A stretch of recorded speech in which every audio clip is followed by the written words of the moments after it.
আমার বাচ্চা গার্লস স্কুলে পড়ে, আর এক ভাবির বাচ্চা সে প্রধান শিক্ষকের কাছে গেছিলো, তার বাচ্চাটা অসুস্থ, সে তার কাছে গেছিলো তার বাচ্চার কথাবার্তা বলা নিয়ে যে উপর ক্লাসে তুলে দিতে পারবে কি না।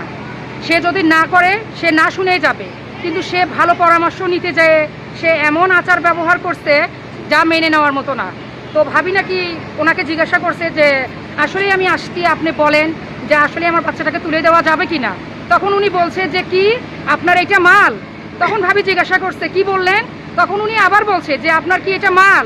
তা একটা শিক্ষক, প্রধান শিক্ষক, সে প্রধান শিক্ষক হয়ে এই ধরনের ভাষা, এই ধরনের আচরণ করতে পারে, তাহলে বাচ্চাদেরকে আমরা সুযোগভাবে কোথায় নিরাপত্তাভাবে লেখাপড়া করতে দেবো বলেন।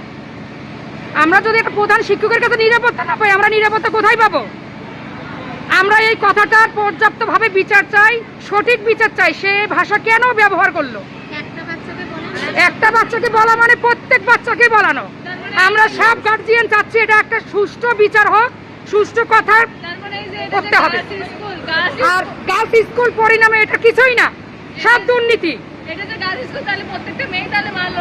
হ্যাঁ, তাহলে গার্লস স্কুলে সব বাচ্চাকে উনি মাল হিসাবেই চোখে দেখে।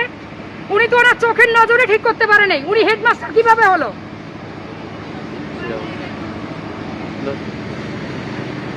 আমার মেয়ে অর্ধবার্ষিকী পরীক্ষা দিছিল, ওর রেজাল্ট খারাপ, ও বার্ষিকে মেডি টাইপের কারণেও পরীক্ষা দিতে পারে নাই। আমি তখনই বিষয়টা হেড টিচারের কাছে অবগত করছি। তখন হেড টিচার বলছে যে বিষয়টা আমরা দেখব।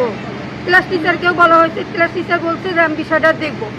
এখন হেড টিচারের কাছে যখন বলা হয়েছে বিষয়টা, বলতেছে যে ও তো পরীক্ষায় দেয় না, ওকে আমরা কীভাবে ওকে তুলে দেবো। তারপর বলতেছে ওর অর্ধবার্ষিকীর রেজাল্ট খারাপ, ওকে আমরা কীভাবে ক্লাস 10-এ তুলে দেবো। একটা অসুস্থ বাচ্চা যে মেডিকেলে ভর্তি হয়ে থাকতে পারে 5 দিন, তাকে কীভাবে সে পরীক্ষা দিতে বলে? সে 5টা দিন অসুস্থ ছিল, মেডিকেলের কারণে সে পরীক্ষা দিতে পারে। তার মেডিকেল সব কাগজপত্র আমরা সব স্কুলে আমি জমা দিছি। তারপরে তার বিষয়টা সে দেখতেছে না, সে একটা শারীরিক প্রতিবন্ধী মেয়ে, তার বিষয়টা কি একটু মানবিক কারণে কি তাকে কি দেখা যায় না?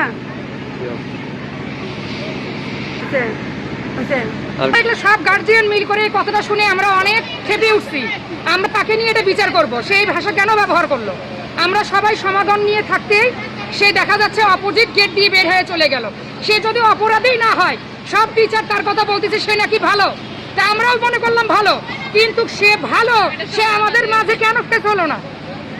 সে আমাদের মাঝে ফেস হলো না, সে আমাদের মাঝে কোনো কিছু না বলে সে পেছন গেট দিয়ে কেন পালালো?